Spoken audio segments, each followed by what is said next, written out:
en nuestra cabina de la FM al señor ministro de la Defensa Nacional, el general Pedro Sánchez. General, gracias por estar aquí con nosotros. Juan, buenos días y buenos días a todos ustedes. Me alegra muchísimo estar en este espacio y poderle comunicar también a quienes nos escuchan lo que estamos haciendo con nuestros militares y policías por Colombia. Recibieron el testimonio de afecto de los colombianos el 20 de julio en los desfiles. Eso es algo muy bonito, como independientemente de una u otra circunstancia política, de uno u otro momento, los colombianos tienen y profesan afecto por su fuerza pública, ministro. Sí, yo creo que algo que alienta enormemente a entregar absolutamente todo, inclusive la vida, no es solamente el amor por nuestra patria, sino la gratitud de quienes defendemos. Vimos ahí en las calles cómo colombianos abrazaban a sus militares y a sus policías, que son colombianos que deciden otra profesión. Son personas que se alejan de sus casas, se abstienen de privilegios para que otros los disfruten. Y sentir ese aprecio, pero también recordar esos 215 años desde el grito de la independencia, simplemente nos confirma que debemos seguir entregando más allá de lo que exige el deber, como lo hicieron quienes nos antecedieron. Ministro, empezamos la jornada de hoy con una información muy grave que viene del departamento del Chocó. Se anuncia un nuevo paro armado del ELN. ¿Qué información tiene usted y cómo se le va a hacer frente a esta situación en una región tan martirizada? Es muy duro ver cómo un cártel del narcotráfico, el cártel del ELN, golpea a la gente más vulnerable.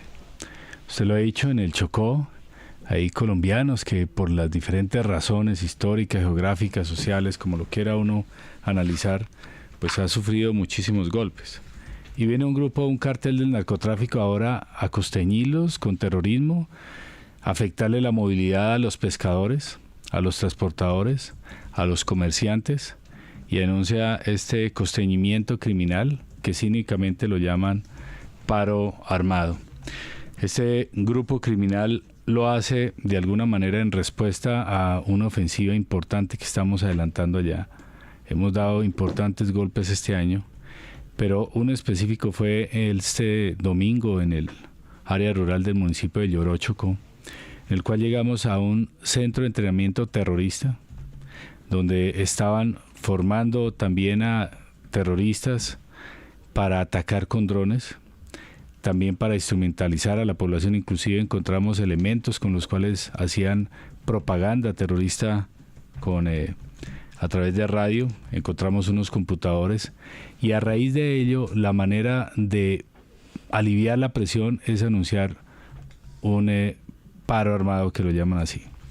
Y muchas veces los efectos psicológicos superan los efectos físicos.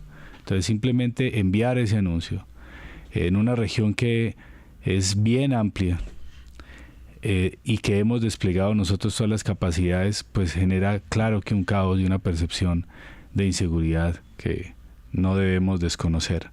Pero es muchas veces más terrorismo que hemos llamado terrorismo digital, que no se debe confundir, porque tal vez mi expresión ha sido lo suficientemente clara, que algunos lo han asociado con lo que informan los medios de comunicación. Para nada, los medios de comunicación son totalmente responsables y respetuosos. Pero uno encuentra en redes sociales que se difunde información que genera una percepción de inseguridad o la eleva exponencialmente, y también genera terrorismo. Aquí hago un paralelo pequeño. Por ejemplo, me llamó la atención leer en las redes sociales premio Grammy al Oscar del drama, y sale la imagen de Miguel Uribe, que está intentando recuperarse por su vida. Y yo digo, Dios mío, ¿cómo hay gente que puede hacer eso?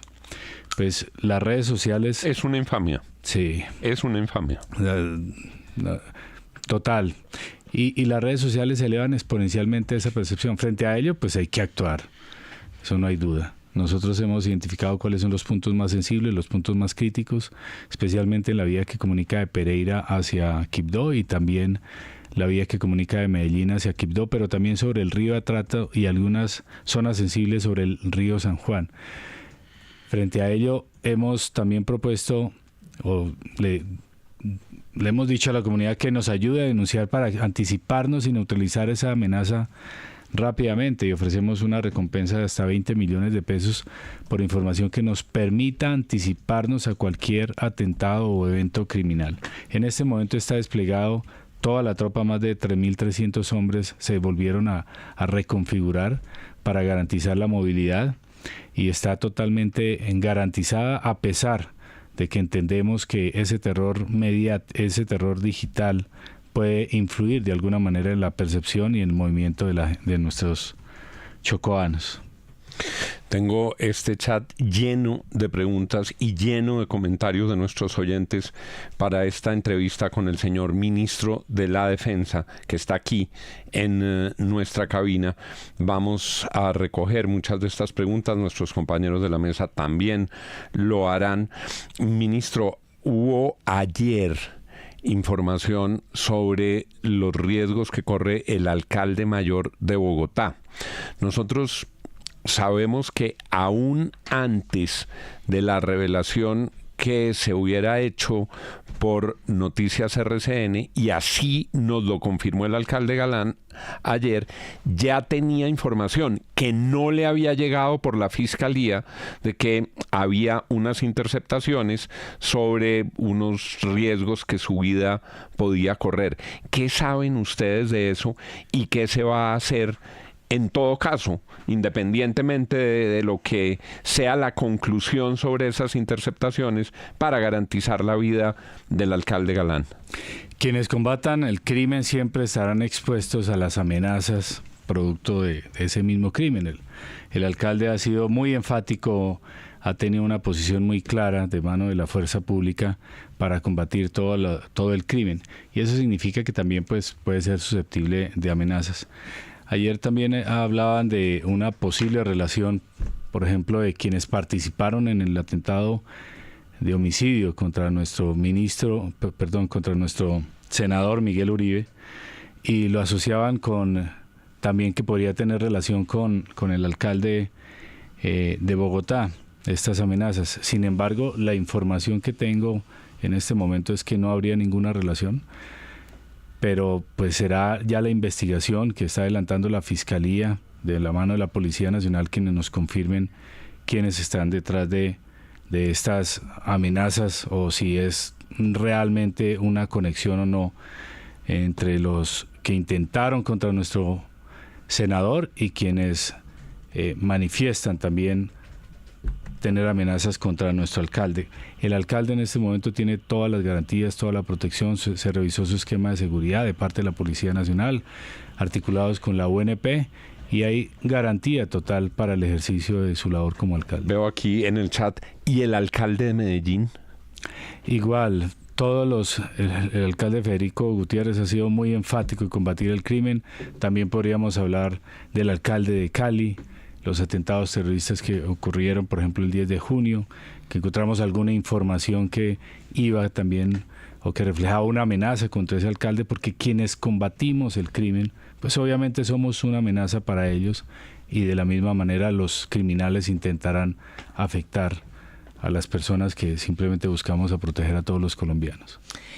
Ministro, mire, en estos días la Procuraduría hizo varias visitas, inspecciones al Ministerio de Defensa, revisiones, y hay un informe que es preocupante, y es una falta presupuestal en muchos de los, digamos, en muchas de las fuerzas que son nuestras fuerzas militares y que están bajo el mando del Ministerio de la Defensa. ¿Cuál es la realidad del presupuesto?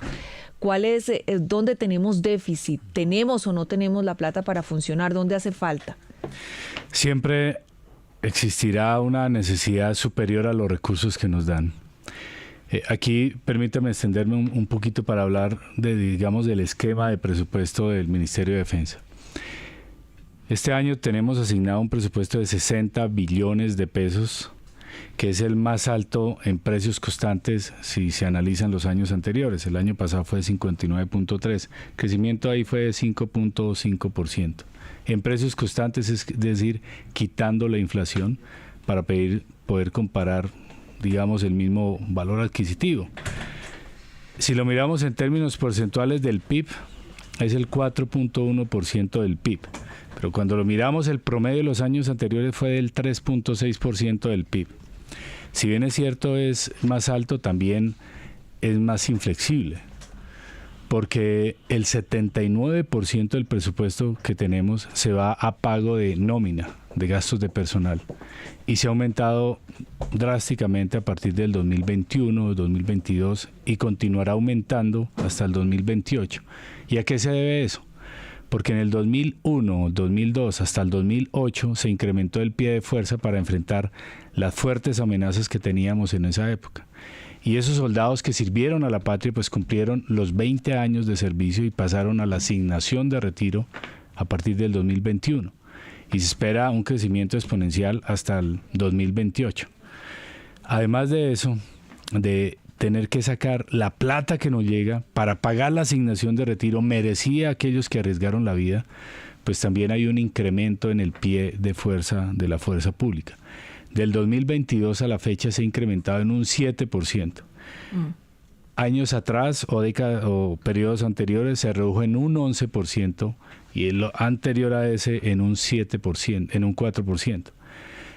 A raíz de la situación del país, pues se tomó la decisión de incrementar el pie de fuerza, y eso significa que también va más gasto o va más presupuesto para pagar la nómina. Eso nos deja prácticamente solamente con un 21% de presupuesto. De ese 21%, el 8% se va para pagos de demandas que hemos tenido, etcétera, y el 13% ya queda para lo que es funcionamiento, o sea, para comprar el combustible, las horas de vuelo, la movilidad, pagar el agua, la luz, etcétera, los uniformes, todo lo demás. Y eso lo hace muy inflexible. Entonces, frente a este panorama, y además que el gobierno, nosotros presentamos el año pasado un presupuesto, unas necesidades mayores, pues finalmente se recortó y hubo un congelamiento de un presupuesto. Y ese congelamiento pues obviamente limita el flujo que uno quisiera de ejecución presupuestal, pero no afecta los medios en sí, porque uno no adquiere, por ejemplo, la munición hoy para gastarla hoy. Uno tiene unas reservas ya estratégicas, pero entonces va llegando a esa reserva estratégica que es necesario acelerar la ejecución. En este momento se congelaron. ¿Hay o no hay problemas de presupuesto y de cuánto es ese hueco? Sí hay limitaciones de presupuesto, pero en este momento el presupuesto que teníamos congelado, prácticamente ya todo se descongeló. Solamente quedan 90.000 millones de pesos. Se descongelaron 346.000 millones de pesos hace unos 20 días que ya las fuerzas las tienen ejecutando. Y veíamos, por ejemplo, en algunas noticias que 110.000 millones de esos 346.000 ya el ejército los tiene, así con las otras fuerzas. Pero también se buscó otra fuente de financiamiento, que fue a través que era obviamente necesario, que fue a través del decreto de conmoción interior, que nos permitió recibir 881.000 millones de pesos para compensar y para responder rápidamente en el Catatumbo. Los cálculos que nosotros hacemos es que requeriríamos para este año unos 2 billones de pesos más. O sea, el hueco es grande. Pues claro. Ministro, ya habíamos... Pero también, sí. Discúlpeme, para poder descongelarnos esa plata le quitaron a otros sectores. O sea, dijeron, venga, saquemos de aquí, no sé, de educación o de trabajo y démosle a las fuerzas militares. Habíamos ya entablado incluso una conversación en este sentido, y es que hay una percepción en el país, en ciertos sectores del país, de que la fuerza pública cambió después del 2022 y que se nota hoy una fuerza pública con las manos atadas, que reacciona solo cuando los hechos están ocurriendo y no anticipa en muchas ocasiones hechos tan graves como los atentados que hemos visto en Norte de Santander, lo que ocurrió en el Valle del Cauca recientemente, lo que permanentemente vive ocurriendo en el departamento del Cauca. Con todos esos hechos, muchos analistas, muchos opinadores políticos, la oposición incluso en el Congreso de la República dice: tenemos unas fuerzas militares que están maniatadas. No son las mismas que tuvimos hasta el 2022. ¿Qué le responde usted a eso, ministro? Que las fuerzas militares y la Policía Nacional nunca han estado maniatadas. Desde el 2022 a la fecha, por mencionar la afectación a los principales grupos criminales, o sea, al Clan del Golfo, al cartel del ELN, al cartel de las disidencias, se han utilizado prácticamente 16.000 integrantes de esos grupos. En lo que va de este año, si lo comparamos con el año anterior, la ofensiva se aumentó frente al año anterior en un 40% y la afectación a estos criminales se aumentó en un 20%. El Clan del Golfo se neutralizaron hasta el momento, en este año, 1.239 integrantes. Del ELN, 278, que representa un 97% más que el año pasado. Y las disidencias en 1.073, que representa a un 25% más. Pero ¿por qué, digamos, uno diría hay más ofensiva, hay más operaciones, etcétera? Porque ahorita no hay ningún cese al fuego. El año pasado, el año antepasado hubo un cese al fuego con diferentes grupos bajo la política de paz total que permite ese acercamiento. Y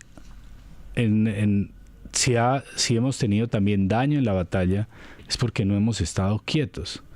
No hemos estado quietos. Ahora hay un factor que ha cambiado drásticamente el ambiente en el campo de batalla, que son el empleo de los drones por parte de estos grupos. Eso ha sido muy dañino, ha causado un daño enorme. Señor ministro, le hago una interpelación, Sí. porque comenzábamos la entrevista relatando lo que habíamos escuchado sobre el nuevo paro armado en el Chocó, y tenemos al aire, en la línea, precisamente a la gobernadora del Chocó, y quisiéramos sumarla a esta conversación.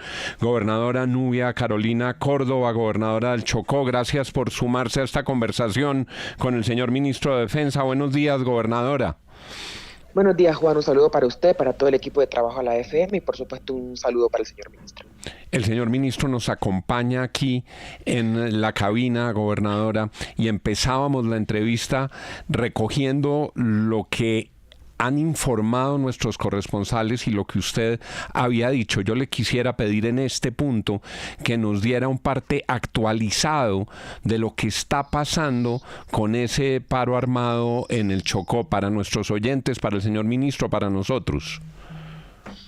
Bien, un saludo especial para todos los oyentes. Infortunadamente, en el departamento del Chocó tendremos que pasar por un nuevo paro armado.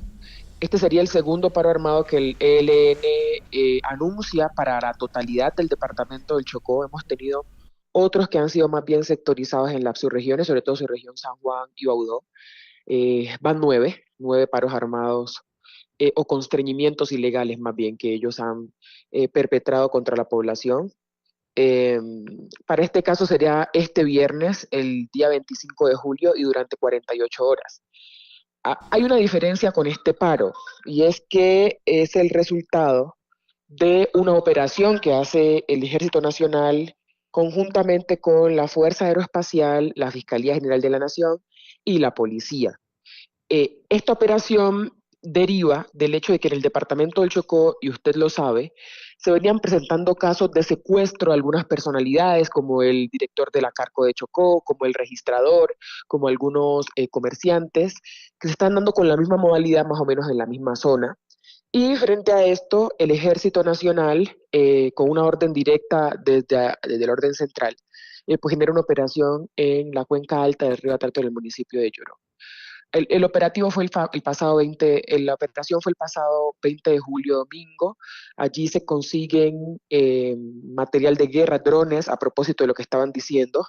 Algo que nos preocupa muchísimo, porque al parecer había una situación muy infortunada de ya entrenamiento en torno al uso de estos drones, y lo que está pasando hoy infortunadamente en el país con el uso de drones y de explosivos. Habían explosivos, habían algunas armas, radios, había una emisora incluso, o equipo para una emisora. Y pues estaba el campamento. Un soldado infortunadamente resultó herido al pisar una mina antipersona, está ya recibiendo atención médica, pero pues pierde totalmente su pie. Y algunos de las personas que estaban allí huyeron, pero ahí hubo, digamos, con la policía judicial un procedimiento para unas 9 personas, de las cuales 6 fueron regresadas a la comunidad a través de la alcaldía y 2 decidieron reincorporarse a la vida civil eh, a través de este procedimiento. ¿Qué dijo el ELN en su comunicado, al menos el Frente Ocli Padilla? Que se había cometido un acto en contra de la población, en contra de los derechos humanos, y que por eso era la respuesta con este paro armado. Nosotros, junto con el Consejo de Seguridad que se realizó el día de ayer, de característica extraordinaria, con las fuerzas para poder evaluar lo que pasó, donde se presentó esta información, que por supuesto era información restringida, nosotros no la teníamos, solamente vimos los resultados ya después, porque antes de que saliera el comunicado del Frente Ocli Padilla, el frente local que está en esta zona empezó a amenazar particularmente a los funcionarios locales, a los funcionarios públicos, a dar unas restricciones a la ciudadanía, entonces nadie puede caminar si no tiene la cédula, nadie puede ir en grupos, dijeron que iban a hacer varios, digamos, como requerimientos a la población civil local, que no podían transitar, y comenzaron con eso desde el mismo momento en que se dio la operación. Más este nuevo comunicado amplifica, digamos, esa información y en mi concepto también las amenazas, porque incluso me mencionan a mí de manera directa. En el Consejo de Seguridad Extraordinario del día de ayer estaba el Ministerio Público, se pudo verificar qué pasó con la población. Efectivamente, simplemente la Fiscalía y la Policía Judicial hicieron las verificaciones y retornaron a los que son miembros comunitarios a la comunidad, y los que decidieron acogerse a la posibilidad de reincorporarse a la vida civil, pues lo hicieron de manera voluntaria. No se pudo verificar, digamos, nada contrario. Esa no era como tal una comunidad, quiero decir un poblado, sino ciertamente un campamento. Y se ha dado la información, también por la fuerza pública, es muy infortunado, que en efecto el uso, la instrumentalización de las comunidades campesinas, afros, indígenas, del reclutamiento de menores, pues infortunadamente ya hace parte de esta dinámica tan dolorosa. Frente a esto, nosotros que hemos dicho, uno, pues que obviamente como fuerza pública, el ejército, la policía, la armada, porque somos un departamento altamente fluvial, ahora tenemos el menester de garantizar la seguridad durante estos 2 días, porque entre el uso de los explosivos y otras cosas que han pasado en el Chocó, no sabemos qué pueda pasar.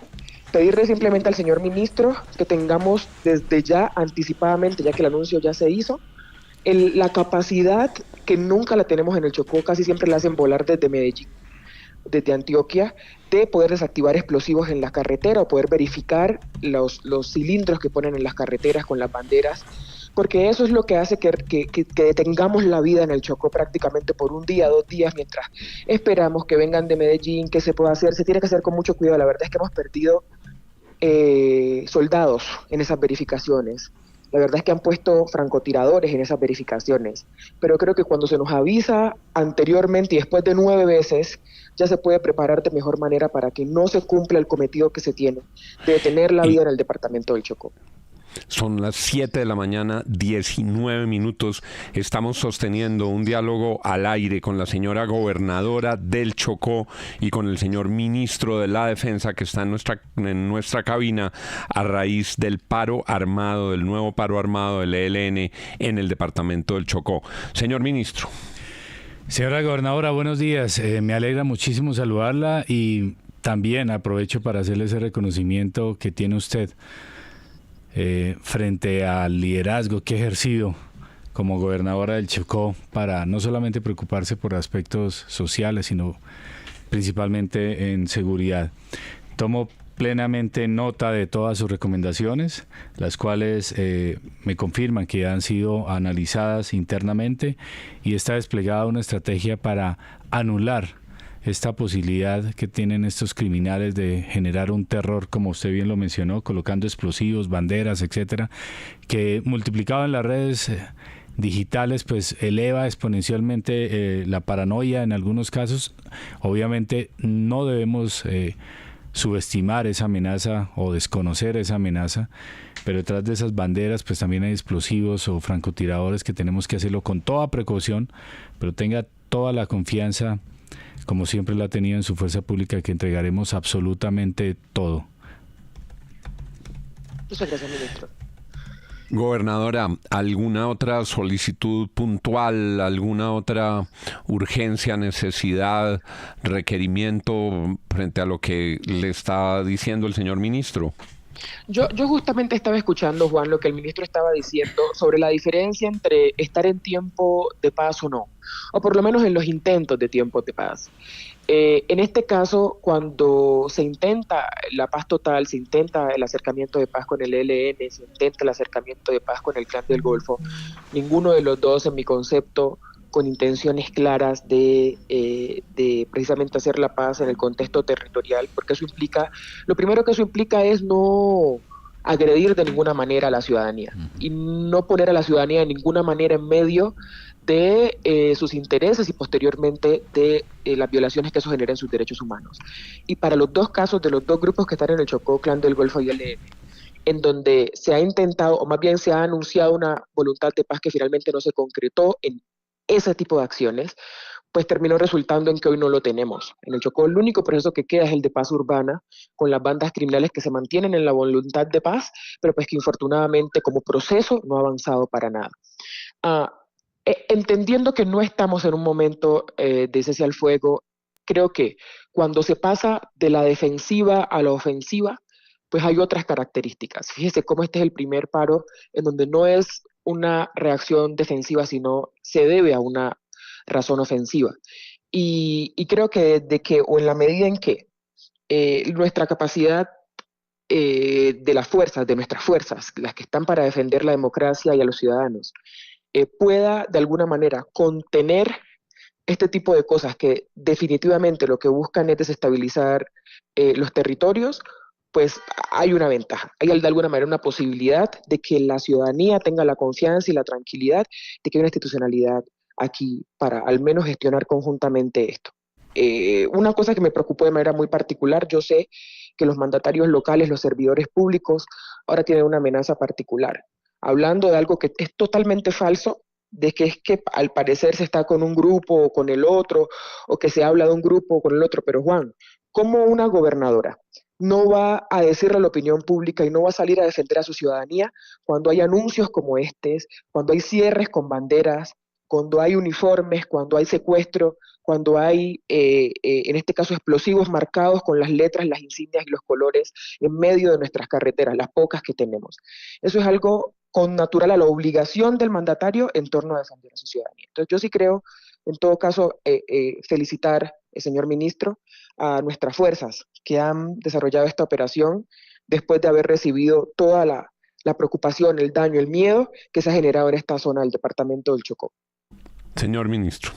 Gracias, señora gobernadora. Nosotros como Fuerza Pública no vamos a parar defendiendo a todo el pueblo colombiano y a Chocó específicamente, que ha sufrido tantos ataques, no solamente de quienes se han robado la plata, sino en este caso de un grupo criminal, un cartel del ELN, que también es el cartel del Clan del Golfo. Paradójicamente, a quienes más atacan, a quienes más amenazan es a los más vulnerables, a las comunidades que intentan salir a pescar, a trabajar, a moverse. Pero también no vamos a cesar jamás en todo el deber que tenemos para proteger a los dirigentes. Los dirigentes, si no les quitamos esos sicarios que tienen ahí al lado, pues va a ser muy difícil que ejerzan su gobernabilidad. Aunque el panorama en algunos momentos nos pueda parecer difícil, no nos doblegamos ante ello. Y nosotros, toda la fuerza pública, todo el Estado colombiano, está con Chocó. Y vamos a hacer todo lo posible, y si es del caso lo que creamos que pareciera imposible, por recuperar la seguridad más rápido de lo que nosotros prevemos. Creemos que también en próximos días, con todas las acciones que estamos adelantando, podemos tener mejores resultados. Muchas gracias, gobernadora. Gobernadora, muchas gracias por haber estado con nosotros, toda nuestra solidaridad con el pueblo chocuano, estos micrófonos abiertos siempre para poder llevar la voz de los chocuanos a todo el país y a las instancias donde esa voz se deba escuchar. Gracias, gobernadora, por haber estado con nosotros.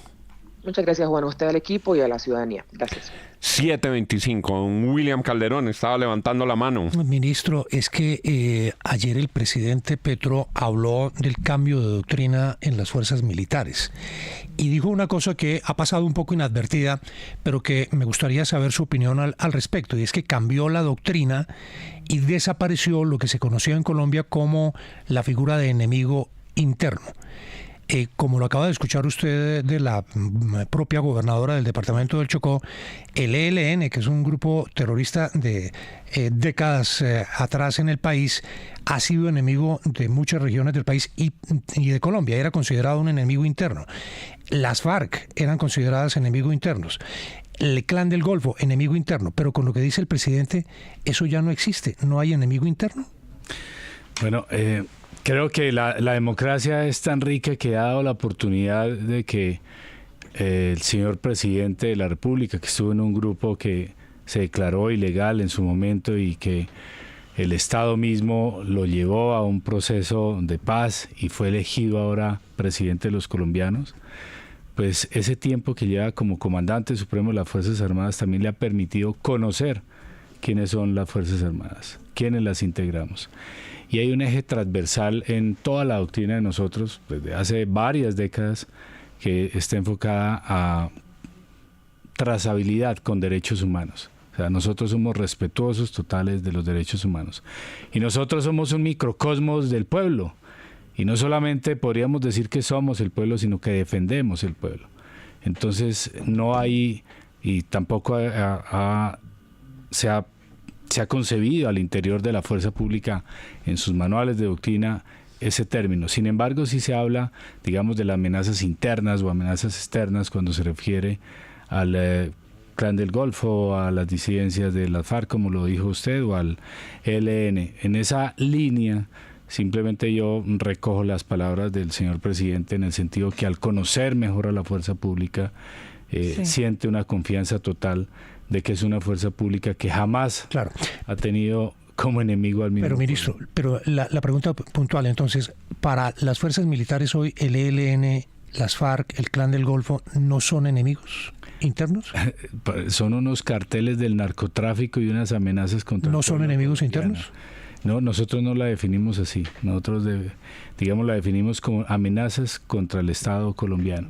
Y pues una clasificación, o generalmente a veces uno hace una clasificación que la vuelve a agrupar casi que en tres: amenazas internas, amenazas externas y amenazas transnacionales. Sí, pero ¿qué hacen ustedes, ministro, combatiendo todas esas amenazas externas y en el gobierno haciendo un marco de paz para darles gabelas? Es decir, ustedes combatiendo y ellos allá trabajando en unos donde les van a dar unas penas absolutamente ridículas y de impunidad. ¿Usted está de acuerdo con eso, ministro? Nosotros cumplimos lo que dice la Constitución y la ley. Mientras sean declaradas unas amenazas, nosotros las combatiremos con todo el empeño, con todo el ímpetu. Ustedes las capturan y las llevan allá y les dan 2 años.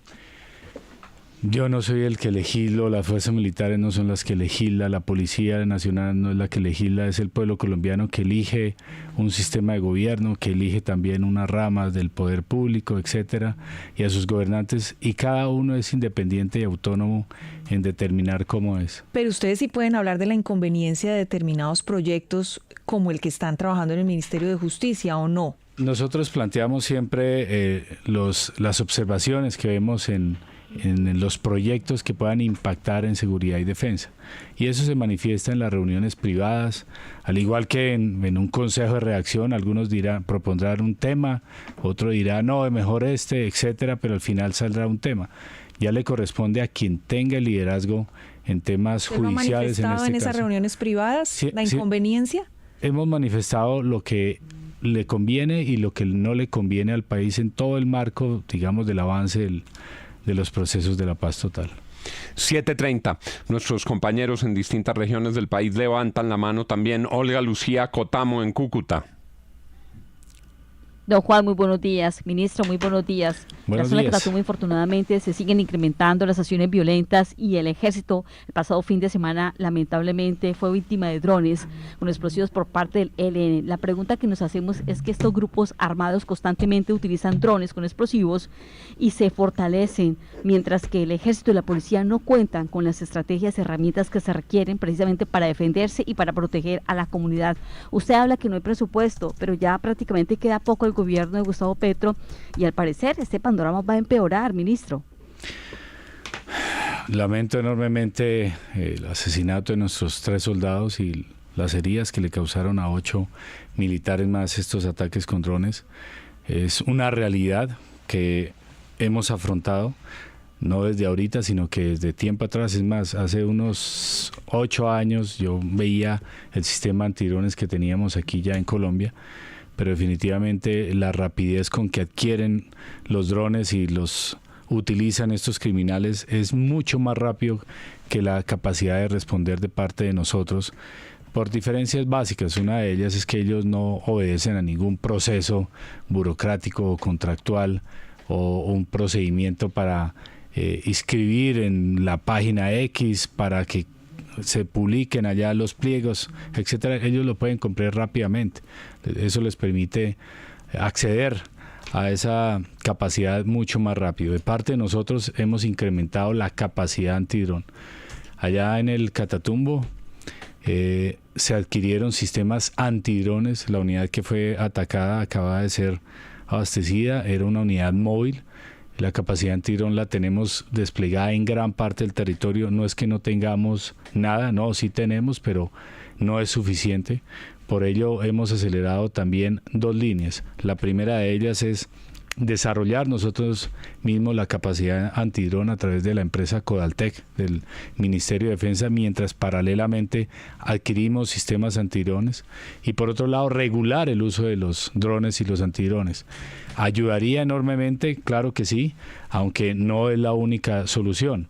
Esta regulación que ya inscribimos en esta legislatura pretende llevar a la cárcel a quien utilice drones en zonas prohibidas. Por ejemplo, si bien es cierto, está regulado el uso de drones cerca de aeropuertos, y si llegara un dron a estar dentro del aeropuerto, pues se incauta y tal vez se le llama la atención a la persona. Lo que buscamos ahorita con esta ley es que inclusive llegue a pagar cárcel. En el Cauca es otro lugar donde hemos tenido más ataques de drones. Allá en el área de López de Micay, por ejemplo, logramos inhibir en un momento dado hasta 57 intentos de ataque con drones. O sea, sí tenemos la capacidad. En el Cañón del Micay, en el Plateado, donde antes ocurría constantemente estos ataques con drones, los hemos logrado inhibir, pero indiscutiblemente tenemos que darle mejores herramientas a nuestros soldados. Y ya, si antes se decía que el fusil era la dotación básica de un soldado, ahora también decimos que el dron y el antidrón también lo es. Los drones llegaron para cambiar esta dinámica y se van a quedar. 7:33. Marcela Segura también tiene preguntas sobre el Cauca. Ministro, ¿qué saben ustedes de los 9 integrantes de la gobernación del Valle del Cauca que se encuentran secuestrados por las disidencias de Iván Mordisco? Y si me permite también, ¿cuántos integrantes de nuestra fuerza pública en este momento están secuestrados por grupos armados ilegales? Gracias.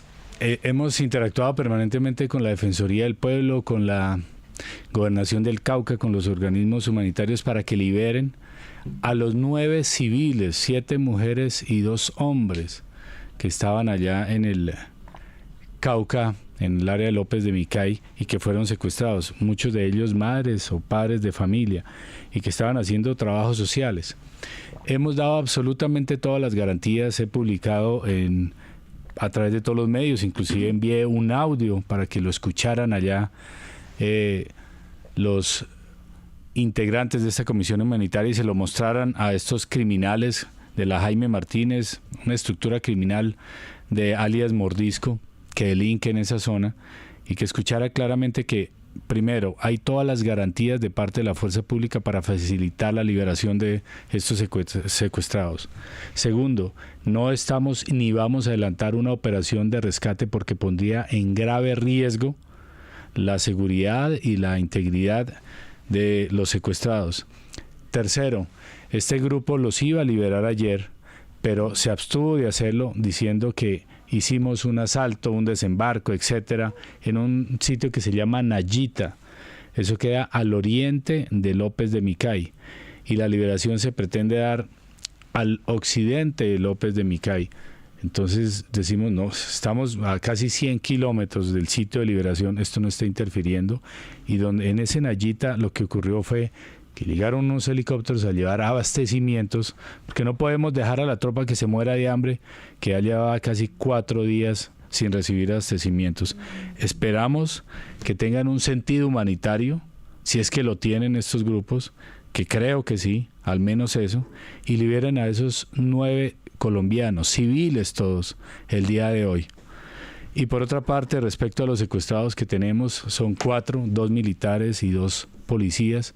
Los 2 militares son 2 soldados que fueron secuestrados en norte de Santander en abril de este año por el cartel del ELN.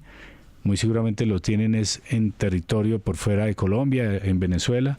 Y recientemente pues los 2 policías que nos secuestraron en Arauca, que estaban adelantando acciones que son legales, legítimas de la Constitución y la ley. En ningún lado dice que no podamos hacer o debamos cometer omisión por proteger los líderes sociales. Y por otro lado, en ningún lado de la Constitución dice que puede existir el ELN o las disidencias de la FARC o el Clan del Golfo. Tristemente, este es el panorama que tenemos de secuestro, que se ha incrementado este año, trágicamente, porque también hemos publicado o denunciado públicamente que quien toque a un militar, quien lo retenga, como dicen algunos, eso es un secuestro. Nadie puede tocar o ultrajar o secuestrar a un militar o a un policía, y se enfrenta a 40 años de cárcel si ese secuestro es extorsivo, si piden algo a cambio. Hay países en el mundo donde la sola agresión a un uniformado genera efecto penal y los meten a la cárcel. Así es, cuando se equipara la autoridad de un militar y un policía con un delincuente, ya se la desafían. Incluso se puede perder. Vaya usted a Estados Unidos a enfrentarse a un policía a ver qué le pasa, ¿no? No, lo guardan, lo cogen inmediatamente. Claro, son las... un policía y verá. Así es. Son las 7 de la mañana, 38 minutos. Le agradecemos, señor ministro, que haya estado con nosotros en la cabina esta mañana. Uno con el ministro de Defensa. Tengo el chat lleno de preguntas. Con el ministro de Defensa podríamos hacer un programa hasta el mediodía. Sí. Pero... tendremos una oportunidad próxima para seguir conversando con el ministro. Una última, don Juan. Toca. Hay cambio ministerial. 7:38. Hay cambio ministerial. ¿Usted se queda, ministro? Yo soy el ministro de Defensa hoy a las 7:38. No sabe si a las 7:39. Sí, o sea, no sé. Pero mientras sea el ministro de Defensa, entregaré absolutamente todo como si fuera quedar? El primer día. Yo quiero servir a Colombia donde crean que pueda servir. 7:38. Si hay otra persona que pueda servir mejor que yo, que lo haga. Pero yo solo quiero servir donde le sirva mejor. Y cierro con lo que comenzamos, Juan, de esa gratitud del pueblo colombiano que se refleja también en el índice de favorabilidad. En promedio, todas las instituciones subieron 11 puntos con la última encuesta.